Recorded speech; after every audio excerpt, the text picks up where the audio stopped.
recording. How are you? Can you hear me? I can hear you actually really, really well. Oh, cool. Yeah. Well, mic up to my face here. How are you, man? What's been going on? I can't complain, man. I love your gear. Yeah. I think I think I'm wearing the wrong gear today. No, it's fine. I probably should have done something a little bit more formal. Yeah, no, I made this room. I mean, if you saw it the other way, you'd see my bed and all the mess. So I put it up against the wall, and then that's a hoodie actually right there. So Okay, yeah, I thought it was like maybe a shirt or something, yeah. but I love it. It looks like you've been born again. Right? So, do you have Yeah. like a different phone, like not an Android or an iPhone or something? No, I have an iPhone. I mean, maybe it's just that I didn't have a software update. Maybe it doesn't, Oh, maybe Zoom updated and it doesn't like Safari or that's I weird. don't know. I don't know. That's what it showed me. Yeah. Oh, all right. But No, I, luckily, got a laptop. So, yeah. Well, I mean, we were talking, what, 2 or 3 days ago.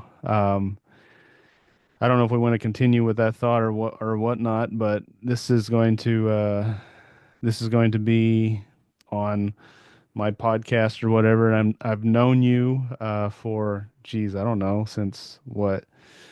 over 18 years, probably about Yeah. 20 years. About 20 Yeah. years.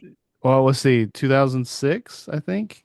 Yeah, about 20 years. Like 4, 5. When would you come to Tulsa? No, it's 2006 when I came because Okay, 2006 then. yeah, All right, 18 years. yeah, yeah. Mm, It's crazy. So, It'll be 19 this year. yeah. So, how did you get into politics? Because I know it was like a number of years ago. What, have you been in there for 5, 6 years now?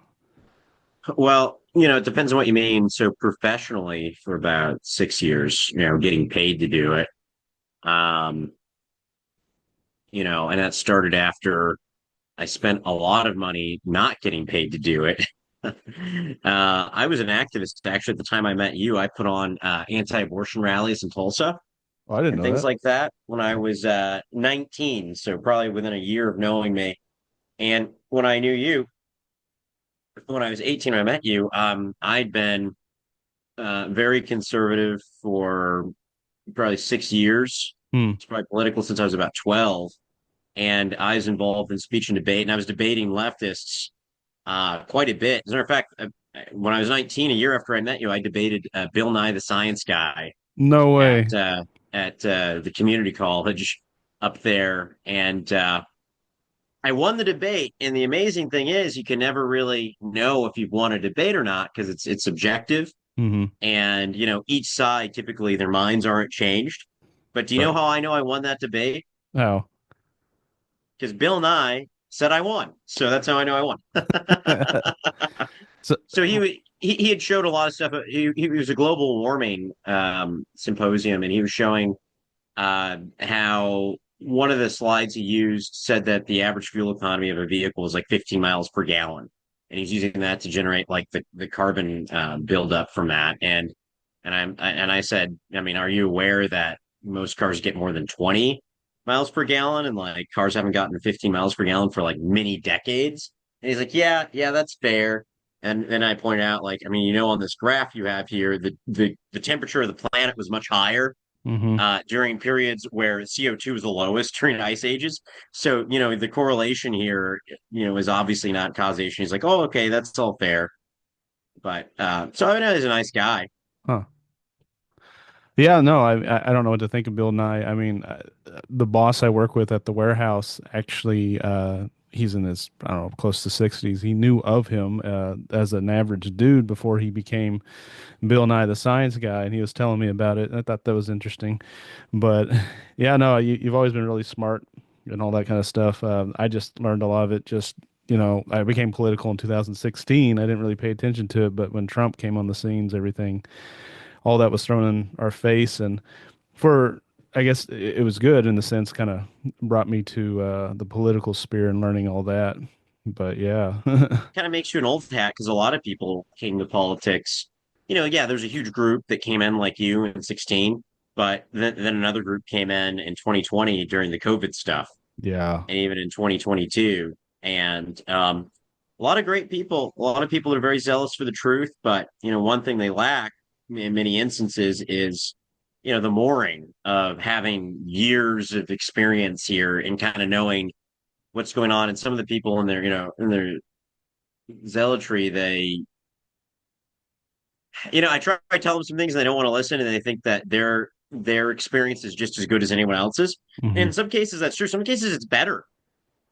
But the way you know that is you test it. You know what I mean? You've got to Yeah. test these things. Like, okay, well, what's the outcome you're trying to get, right? Well, Yeah. you want this policy, you want this person. Like, okay, well, go ahead and test your methodology. And they found when they tested some of the stuff, like, oh, that didn't work. And I'm like, yeah, I tried to tell you because I tried that 15 years ago, and a lot of people have. And here are the problems with it. And here are the laws. Yada yada yada. It's like, you can come up with a really good idea, but it needs to be something that we can test, and it needs to Hmm. be maybe a new idea, or if you want to do an old idea, kind of try it a little bit differently, fine. But it just depends. It takes all types, but there are definite personality clashes. But yeah, I mean, a lot of people did not get involved in politics 10 years ago, or 8 years ago, rather. Like, even I guess 9. It's Yeah. weird being a few Weird. days into 25. Yeah, no, it is weird. I don't know, I'm trying not to be so formal here and be myself, but I also haven't seen you personally, seen you. I mean, we talked on the phone here and there every couple years.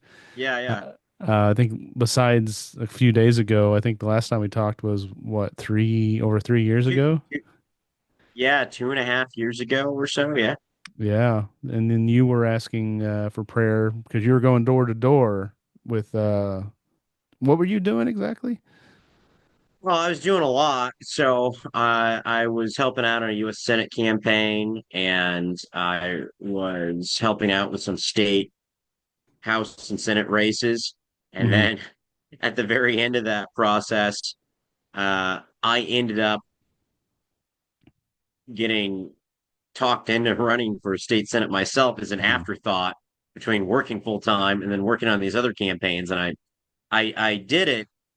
Um, I did it because I was asked to do it, and for very good reasons that were Hmm. presented to me. That no one was going to challenge the rhino that was in the seat in my state Senate district, and he had written laws that forced elementary and middle school age kids to be asked about sex and sexual preferences, and it Yeah. linked them to an LGBT 123 hotline where they could talk to adults that wanted to talk to children about sex. And so there's a word for that, and it outraged me. Actually, it was so insane I couldn't believe it. I had Hmm. to read the law for myself. It's called HB 1103, and it was written in like 20, oh God, maybe just a year or two before 2022. But you can find out about it by going to no1103.com, no1103.com. And it's got pictures from the surveys they asked 9 to 11-year-olds, what do they identify as? And the survey used to be much worse. So the law this guy wrote mandated that the survey be written. Sorry, it mandated that the survey be given Mm. to kids, 9 to 12, 9 to 13, or whatever. And the road to hell is paved with good intentions. Design of this bill was it's a mental health survey. So I, we want people to have good mental health, right? See, that's a good thing.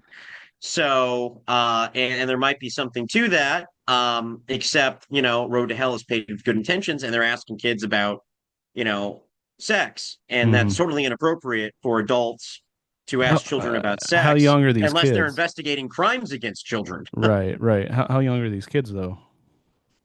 They were 9 to Yeah. 11. Yeah, no. See, my oldest daughter's 11. That's crazy. I Is mean, it? we haven't I, even I, I mean, had that talk with her yet. I mean, what would you do if a grown man showed up on her playground and asked your 11-year-old what kind of sex they like to have? Oh, yeah, no. I'd probably fight them.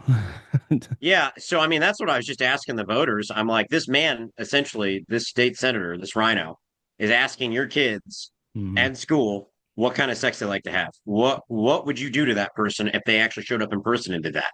Right. And man, I got a lot of colorful answers, and they didn't turn out too well for that state senator in these answers. So that was just one thing. And then he wrote a bill, or he supported a bill, and it came out of his committee, and so he was kind of one of the big backers behind the bill. He may have even written it. I don't remember anymore. It's called SB 1591, and that bill gives driver's licenses to illegal immigrants, Oh my allowing gosh. them to vote, allowing them to get welfare.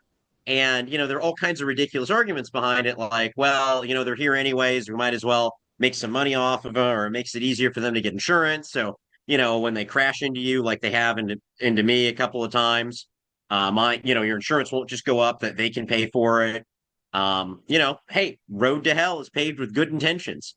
Yeah. Yeah. The solutions are more foundational, like get rid of the illegals, Mhm. okay? And then schools don't talk to kids about sex, especially kids that young. Right. Have an opt-in program, perhaps. If parents want that, they can sign up and opt in. Don't mandate that kids have to be asked these questions and then maybe they can opt out Hmm. if the super inefficient and corrupt school districts feel like honoring your request. Because here in Oklahoma, they're not allowed to force vaccination.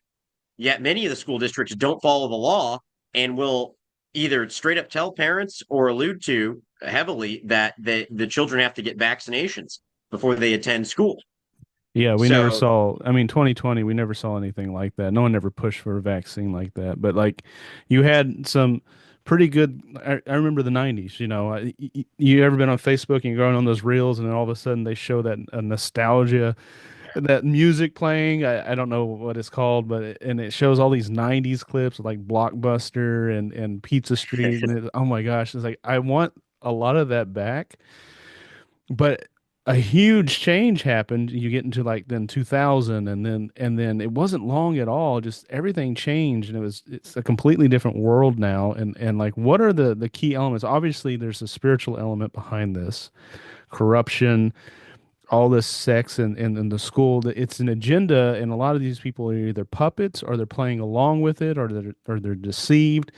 They're useful idiots at what Netanyahu called not too long ago when the um, I see what it's been like 2 years or a year and a half since the war in October, or something like yeah, it that. was October 7th, 23. So it's been just a little over a year. Right, over a year. And so then when he was speaking here in the States, he called a bunch of these people that were anti Semitism and hated Jews. He called them useful idiots because they're playing according to what I believe strongly is the deep state, their agenda using politics. And so when did has this been cooking for decades and it's just come to a head or when was the turning Oh, point here? oh my gosh. I'm so glad you asked this question. So, simple answer is the Christian church abdicated its role that God gave it Hmm. in the world, and it caused all of this. And Hmm. it didn't happen 30 years ago. It didn't happen 60 years ago. It happened over 100 years ago. Hmm. And uh, everything comes downstream from that. Hmm. And it became this polite socioanity, Christianity thing to not talk about politics. Remember? Not Yeah. supposed to talk Oh, about that that's ever. true. The It's polite. 501(c)(3) stuff, right? Well, that's a little bit later. That's like the Johnson Amendment. Terrible president. He created the welfare state, which enslaved blacks in the 20th century after Republicans freed Democrats, slaves in the 19th century. He created this great society in the 1960s that incentivized fatherlessness in black homes and causes Oh. pretty much all of the negative outcomes you see in the black community. Blacks were married and stayed married at a higher rate than whites before the welfare state. Hmm. Now it's much lower. And all of the problems, all of the crime, all of the disease, all the poverty comes from that. But so over 100 years ago, the church decided they had churchianity, which is the church is not what the Bible says. Okay, your Okay. Christian practice is not what the Bible says. It's what your club says, your pastor, your pope, your potentate, your bishop, whatever. And your pastor said your pastor didn't want to talk about politics anymore. Now, in the 1770s, that's what your pastor talked about from the pulpit. And that's how the Hmm. American Revolution was fomented. It was in the churches and the bars. And these folks, they had strong spiritual convictions. So that went away. And the church stopped talking about politics. And so the political class got way more secular. And in the years leading up to World War II, all of Europe became more secular. Fewer people attended church. And then, of course, you have the rise of Hitler and the century of war, where more people died from warfare than any other century in human history, the 20th century. And Hmm. so, yes, so the church no longer talked about politics. And what happened was you had the Johnson Amendment. This is in the 1950s. Johnson was upset because before he was president, he was a politician in Texas, and churches had a lot of bad things to say about him. So he wanted to shut him up, and they lose their tax-free status, as you I said. see. Okay, yeah. Potentially, if they spoke about politics, they lose their tax-deductible Right. 501(c) status, which is another chain of slavery to But have on the we church. never did that when I was a pastor. It was going to cost us way too much, and I prayed about it, and I was like, I didn't have peace about it. I says, no, you don't have to. Then I had another pastor says, all you need is papers of Ecclesiastes, just $20 IRS. And I was like, okay, I don't see any point in doing that. And I later saw that the Lord was protecting me because I was going to speak out against all this political stuff. Explain to me what was going to cost you too much of the 501(c)(3). You mean just in like what we could speak about, or cost money to sign up, or what? Well, so when I first became a pastor, I didn't know much of anything, politics, all that stuff. I just studied and then came across Calvary Chapel, and then from our camp for like Rhema side, Bob Landian, and just started studying chapter by chapter, verse by verse. And when I was a pastor, so green behind the ears. As an associate pastor, one of the pastors I was under was into false doctrine, and he got exposed, and his dad kicked him out, and I took over his church, which was That's not the the plan. primary kind of doctrine in churchianity. Yeah, The Bible says the church is where believers are gathered. right. In churchianity, the social Christianity that most abide by, it's you go to church twice a year on Easter and Christmas. Yeah, You might play some sports, whatever, find some colored eggs, not in the Bible anywhere. And you have a building, and the building's really important in all the building right, projects. But right, the Bible really doesn't reference that you must have a building for a right, church. It's a gathering. right. Matter of fact, oftentimes Christ gathered in the original, the first century church gathered outside, in a field. Outside, yeah, a lot of the synagogues were under trees with a rabbi, a pastor. They had a bunch of them. Now, you had some nicer ones, like the Centurion built a nice one, the one that talked about having great faith. But you also had the upper room. It wasn't a dedicated building except by God. But when I took over the church, and I was like, God, why am I here? Because I got to the point it wasn't 6 months. And I was like, what am I doing here? And it was Mario Murillo. That prophetic voice answered my question. He said, the Lord is putting prophets in churches that have been destroyed by false doctrine to restore the altar and restore the anointing. And that would just hit me. I was like, that's it. That's why I'm here.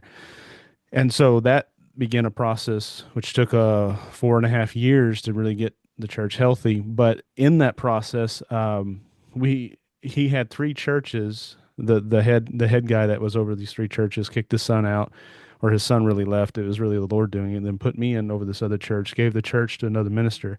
Anyways, he had all three under one bank account and under one QuickBooks.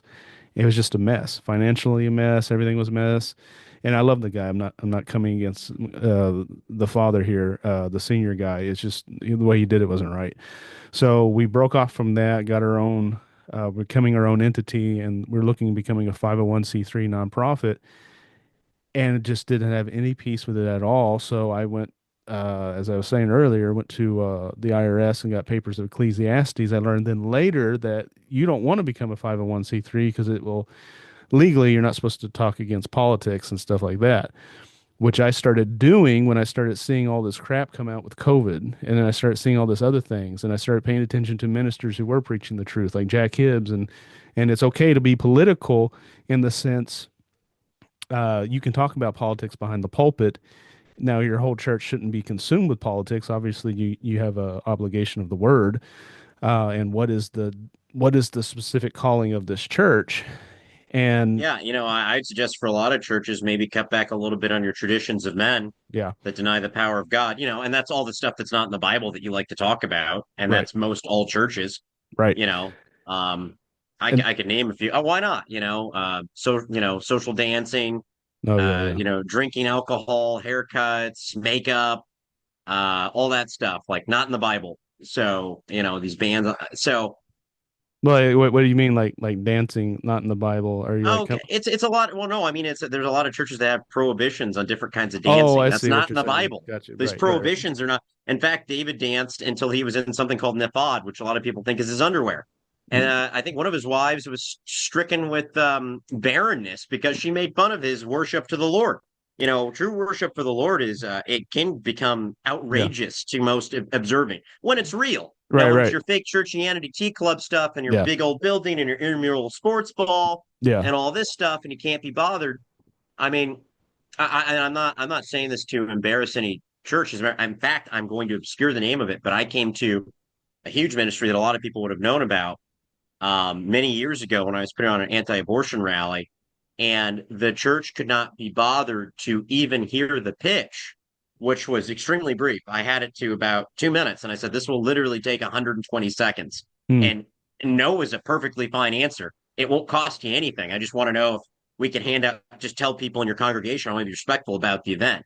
And I could not get the meeting with the church leadership because they were engaged in a 4 hour fantasy sports football whatever draft, and they had to use all their 4 hours for this, and they didn't have 2 minutes that day to hear about stopping something 10 times the size of the Holocaust in terms of human death Oh and yeah. suffering. Hmm. And so, I say, hey, talk about politics, but it has to be done in balance. I said, maybe cut out some of that stuff that's not in the Bible that you like to talk about. And look, we're all guilty of it. In Sure. Yeah. politics, it's there in the Bible. We see Daniel as a political officer, obviously Moses and Aaron, uh, plenty of people.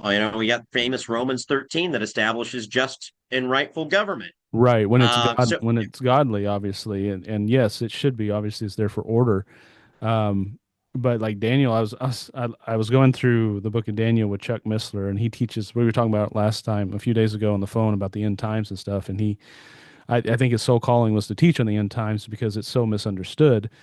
But he was going through the entire book of Daniel, and he was talking about how Daniel was like one of the elites, and most likely was trained by Ezekiel, and very noble person, and he was taken because he was of nobility to King Nebuchadnezzar, but he became a eunuch too, so he paid that price, you know.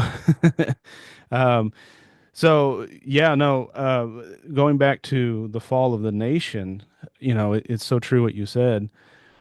It first starts spiritually. It starts spiritually in the churches.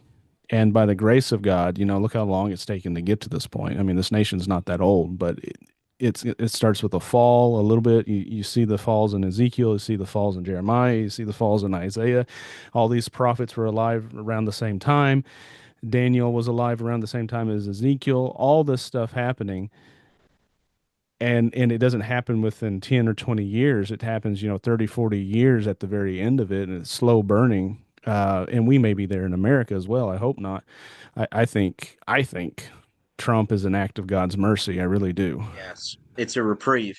Yeah. It's it's extended time. We're in to go with all the sports analogies.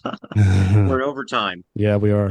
I mean, we were losing the game big time, the Yeah. whole game for the better part of over 100 years. Yeah. I mean, your grandparents are responsible. Your Yeah. great grandparents are responsible for this. Yeah. Your parents, you are, I am. He'd say, "Well, David, well, you said you were active trying to end abortion and talk about, the problems in the party, since you were a teenager." Yeah, that's true. But, I learned a lot and how I wasn't effective, and I could have done a much better job if I yielded to the Holy Spirit more than I did, which is Oh, sure. Yeah, true me about too. just about everyone. Right. And I did it a lot out of my own natural gifts, which are God given, Hmm. but you can only go so far with that, and you're very limited. The Holy Spirit can do a lot more with what you have, infinitely more than you can. And I really Hmm. didn't give it to, and I was deceived by the Republican Party, and I thought the Republican Party was conservative, when in fact the Not biggest problem anymore. we have in Yeah. Oklahoma, it's not Democrats. I Hmm. told you that guy who wrote the child sex bill and is trying to give illegals driver's licenses. Then I didn't mention this. He's trying to raise tax in Hmm. multiple ways and in government regulation. He's a Republican. I mentioned that. The rhino is what you said. Yeah. Hmm. Rhino. Yeah, he's a Republican. And most elected Republicans, over 90% of them are rhinos, Republican in name only. Hmm. And they're very dangerous. They're worse than Democrats. They're traitors. They're Benedict Arnolds. They're treasonous. A Democrat will tell you they're honest about their destructive policies. Well, I want, same sex marriage. I want transgender in the schools. I want transgender. I want Maximum taxes. I want no freedoms and mandatory COVID shots. They'll tell you. But Republicans will tell you they don't want that and then vote for it. 90% of them elected, seriously. Hmm. And so I played, team ball for the Republican team. And then, I became aware when Trump came on the scene. No, I need to support the United States Constitution. And Hmm. Trump's not perfect there, but he's dramatically better than any president we've had in over 100 years on the United States Constitution, and not trying to butcher it like Wilson did just over 100 years ago. He amended it, which is a constitutional process, but these are the worst amendments ever. The income tax. Federal government had plenty of money and none of this debt before the income tax in 1913. And now we have incredible debt and has incredible power and size over our lives, the federal government, and then direct election of senators. Now the United States senators, because of that Wilson amendment, now they're beholden to special interest groups. Whereas before they could have been, it would have been way harder. They were beholden to the interest of the states because your state legislator in Texas, Ohio, Oklahoma, whatever, your state legislator would put those United States senators into power. That United States senator was selected from among those state senators by those state senators, and so your senators could not get away with not representing the interest of their own state. Now they can because the money to elect these guys generally comes from out of their state, the majority of it, and it's the same thing with rhinos. Wherever you live in whatever state you live in, your state representative that goes to your state capital to make your state laws, your state rep or your state senator, probably most of the money they're getting if they're incumbents comes from outside of your district or Huh. outside of your state. It's not coming. They're not. And when that money is what gets them elected. You can Hmm. convert money into votes very easily. Hmm. Now, money's not the only factor, but all things being equal, if there were just one factor and you had to distill to one thing, it's money in politics that gets someone elected. More money equals more times you can say that candidate's name. And the more times that candidate's name is said on the radio, on the internet, whatever, said or read, seen, the more likely it is that that candidate will win. And that's what you do for the money. I mean, that's what you do with it. You just convert it into name recognition. Kamala had Uh, $1 billion for her campaign. $1 billion. That's and only crazy. a few months. Yeah, Yeah. in human history, that was the quickest, the fastest squandered political money ever. Hmm. Hillary had billions, but she ran a much longer campaign, a full length campaign. Hillary had some substance to her, though. Kamala does not. I mean, it was so irritating the people or the media pushing this idiot. And she really was. She has nothing to her. Hillary corrupt. She's like a mafia, like a mobster. She had something to her, though. I wouldn't obviously She was a vote for smart her. lady, yeah. Yeah, She was a but smart lady. She was, I believe, an evil lady. yeah, Terrible policies, but at least, like you're saying, she's smart. yeah, she had something to her. I mean, she could actually debate Trump. So, A lot of lies, but you see, that's a great point. Kamala is kind of the apex of where we've been coming yeah, to exactly. where the Judgment of God with politicians that. Yeah. less God and then more of this marketing game where the politicians have less and less Hmm. substance. And she became the pinnacle of that, where you see she had absolutely no substance, nothing Right. to her. Exactly. Tim Yet Waltz all too. of the Yeah. machine, all of the machine, it's the media on her side, all the Yep. academics on her side. Yep. 93% of the media identifies as non-Republican. 93%. Is that a real 95, number? that's a real number. Wow. 93% are not Republican. Wow. And we know that bias affects all of us. So that's their bias. It's 93% non Republican out of every member of the media. Academia, that's your educators, Yep. that's people at the university, Hmm. that's K through postdoctoral, okay? Are they completely That taken over though, right? The whole they're academic. 90 they're 90 something percent plus non-Republican. Right. And again, when I say Republican, I mentioned earlier, like the Republican voters are great people. The Republican voters want the Republican Party platform, you Hmm. know, lower taxes, less government, American supremacy, great American economy, American jobs, things like this. It's the Republican elected officials that don't. So Republican people, so there's a differentiation here. Republican voters, great. Republican politicians, 90% plus bad because they end up doing the planks of the Democratic Party instead of the planks of the Republican Party. They end up growing government instead of making it smaller. They make Okay. government less accountable instead of making it more accountable. And they always snooker the voters with money. And what is that money used for during elections? It's to convince you that that rhino is very conservative. They'll plaster a picture of Trump next to this person that hates Trump, probably didn't vote for Trump, doesn't support hardly any of Trump's policies, maybe one or two out of dozens. Okay, Mm. and then they'll make you think through lies and manipulation over the course of the election that this person is Donald Trump's best friend, or this person's just like Donald Trump. This is a MAGA Republican, when in fact it's a rhino. And then the real conservatives are out there trying to get the truth out, and they do way better per dollar on the campaigns. They get way more votes per dollar spent, but they just can't overcome because the differential is usually the rhinos. This is kind of how you can tell who's worse generally. It's a good rule of thumb. Who's spending more money? That's the worst candidate, I see. 90 Yeah, something that's percent of the true. time. Right. Well, Because we it's 10 times more. That's yeah. what I'm saying. The rhinos are spending, you're doing a good job if you're getting outspent only by 1,000%, only by 10 times of the rhino.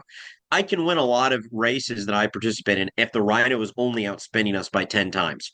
I've won races where the rhinos are outspending us by 20 times. We Yep. spend one Yep. 20th. We can win with the truth, but the truth needs a certain amount. But by the time they get past 20 and 30, they'll run away with whatever lies. They can, So, and they try to do it with Kamala, yeah. try to elect a ham sandwich. Yep. And that was where it failed. It was just a bridge too far. You couldn't do the ham sandwich with Trump having enough money and enough media savvy. And of course, the most important thing is God's divine intervention Yeah, exactly. And there because they was cheated again. they cheated, but it was too much. I mean, it would have been a huge landslide. It would have, I mean, and it was a big win, but they cheated, but it wasn't enough to overcome what we were doing.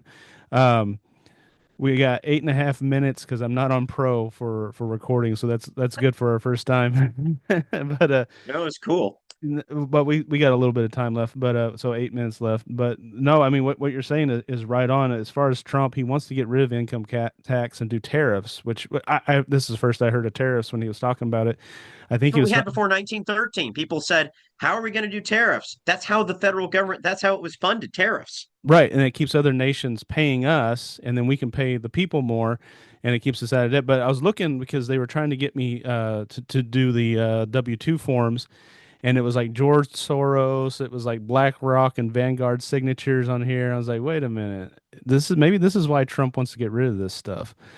And so, I didn't even know who people were, and these elitists that control 80% of the world's resources and stuff. And then I started watching Alex Jones, and we talked about that guy. The guy's a prophetic voice for the political sphere, an amazing man.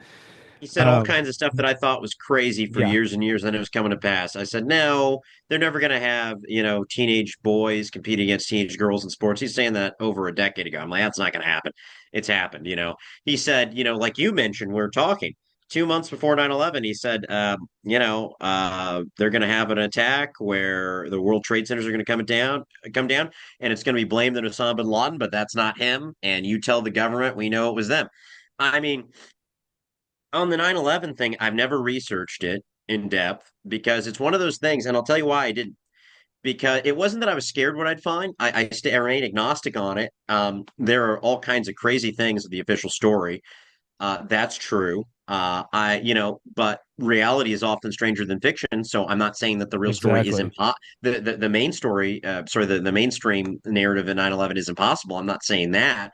Although that is possible, it's impossible. I have not evaluated it. But the reason why I never got into it is like, let's say I could prove 100%. Let's say I do this research hypothetically, and I find out that George Bush did 9/11, as the meme says. George Bush did 9/11, which is becoming a more popular view among everyone, by the Well, way, they need to over the release the years. files from the JFK assassination, which I think, Trump coming in here is like a nuclear bomb of against the deep state and truth, but they need to release the 9/11 files, the JFK files, and all this crap, especially dealing a blow to the sex trade industry, which is what they use to keep politicians and people in line. Um, Epstein. yeah, Epstein is Epstein, CIA and but that was just Mossad one and all these island. intelligence agencies. That Just was one guy, yeah. just one island. There's other islands. And so, I mean, what he's saying now is or what Alex Jones is saying now, um, warning Trump. He talked about an assassination. Then I listened to that prophet Joseph Z, who said the same thing. 2 hours. He said, I keep hearing. I prophesied this 2 years ago. He says, but I keep hearing the shot heard around the world. 2 hours later, Trump almost gets assassinated, gets nicked on the ear. And so, I mean, God is really working here through mercy and grace, and I think it obviously to wake us up. So I see 4 years of maybe a couple years of instability. I mean, they're not going to go down without fighting. Absolutely. We won to You and I talked fight. about this, and what kept coming up inside of my spirit was 2025 is going to be really rough for Yeah, most people, I think, a lot yeah, of people. And I don't think we're going to get stability again in this country until 2027, and it'll start to get better, at yeah. some point, maybe the end of 26. Um, I see and that. that's just what comes up in me, and I'm like, oh man, we won this big battle, but the battle's never over. And I think that the takeaway from Trump is, yeah, he is the best president maybe we've ever had, but he's only a man and he's Right. only going to get so much done. And let me tell you, there's way more work to be done than Trump could do in 4 years.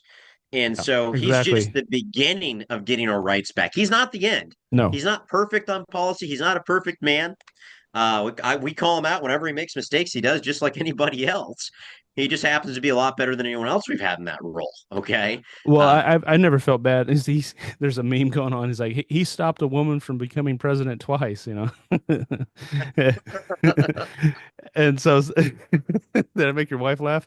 Despite all of his flaws, despite all of his That's why I flaws, vote for him. No.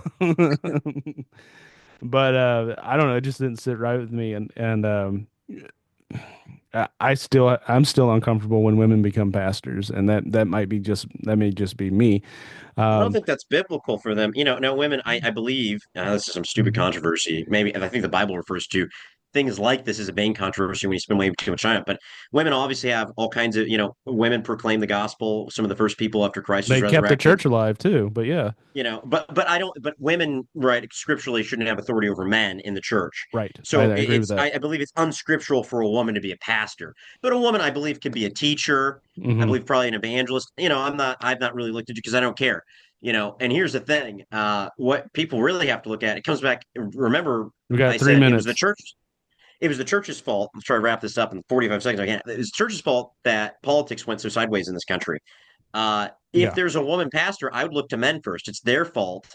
If they were called to do that, maybe hundreds Do or a thousands man's of men, job. Yeah. and then a woman has to step in because Yes. no man would accept the call. And I believe that's what I Catherine Kuhlman said, yes. which compelled me. She said, God came to thousands of men for this ministry. None of them would do it. So here I am, a woman, Exactly. and it's not even it's I'm 4,000th choice, That but here I am. my great grandmother was a pastor, and she said the same thing. So God called five other men to do this job, and no one would do it. So now I'm a woman Yeah. being the pastor's job in I the would Great never Depression. condemn a woman in that Right. position. I'd say I condemn every man that didn't take his Exactly. place to be in that position. Right. And that's the same thing. I'm not condemning these evil people. Evil people are going to be evil. Yeah. Wicked people and sinners are gonna sin and make that policy. Right. Okay, the redeemed of the Lord who are commanded by the Bible to occupy until he returns. Yeah. The opposite Exactly. of what most churches do. They want to hide in a bunker. They want to pray and wait and try to figure out when Jesus is coming back Right. exactly Right. in that minute. The Bible says you can't do that, by the way. And so they can hide out. And no, you're supposed to occupy and dominate. Yes. And we've abdicated a role. We didn't talk about politics, and here we are. But yes, the left then came in. The left, the tool really of Minute and a Satan, half. they came in Yeah. to incrementally take away all of our rights well over 100 years. You've seen the power of the executive, the presidency has grown and grown, and our rights have gotten smaller and smaller. Right. The Right. legislative branch and all the other branches have done that as well. Yes, but at the same time, God has prepared His church for this hour too. I believe we're going to be like a light in Goshen. I really do. I believe the restoration of true worship in the church, the restoration of the move of the Spirit. Now it's going to come with persecution, and that needs to happen because the persecution is going to reveal who belongs to God and who doesn't. We were talking about earlier. How do you know if someone's truly saved? Sometimes it's hard. It's so hard to tell because the wheat grows with the tares. But persecution, the sword of the Lord is going to divide people, and this I see happening in this hour. Um, and you're going to notice those who stick with the Lord. What He said, I think it's John chapter 8. If you continue with me, you're my disciples indeed. And so we're going to see that the pressure is going to be put on. He's like, are you going to go towards the dark? Or are you going to go towards the light? Are you going to listening to that call as the witness? Are you really born again? Or do you belong to me? And those who do belong to Him but are weak, they either go home and die, they die and go home, or they get stronger, and so we're going to see that. But it got like 15 seconds here, so thanks, Dave. Thanks, Dan. Yeah. I think it was great. Great first round. Look forward to the next one. Yeah, let me stop it here. Hold on.